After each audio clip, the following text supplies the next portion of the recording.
संकल्पवादी को बहुत महत्व देते हैं।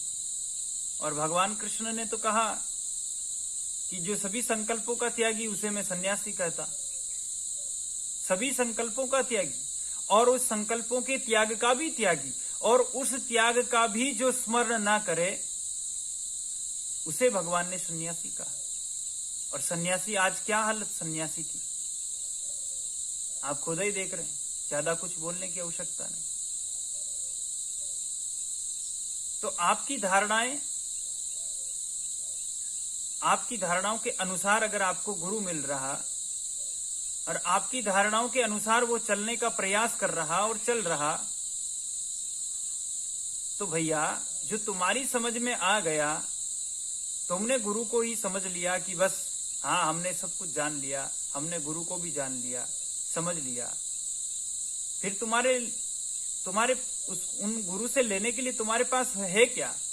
गुरु के पास है क्या जो तुम्हें वो दे सके? क्योंकि तुमने तो सब जान लिया। और तुमने जब सब जान लिया, तुम्हारी धारणा के अनुरूप गुरु बैठ गए, बराबर बैठ गए, तो अब तो तुम्हारी इच्छाएं पूरी हो रही, तुम्हारे अहंकार का पोषण हो रहा, तुम्हें नमस्कार प्रणाम मिल रहा, तुम्हें सम्मान मिल रहा, तुम्हारे अहंकार को बहलाया फुसलाया जा रहा, तो भगवत मार्ग कहां प्रशस्त होगा? गुरु तो शिष्य के अहंकार को मसलने का काम करता है, मारने का काम करता है। देखो धारणाएं कैसे छिन्न भिन्न होती है। ऐसा नहीं कि गलती आप कर रहे हैं, गलती तो हमसे भी हुई, हम भी तो आपके बीच रहने वाले। जब गुरु के पास गए तो धारणाएं थी, लेकिन गुरु ने सब धारणाओं को तोड़ दिया।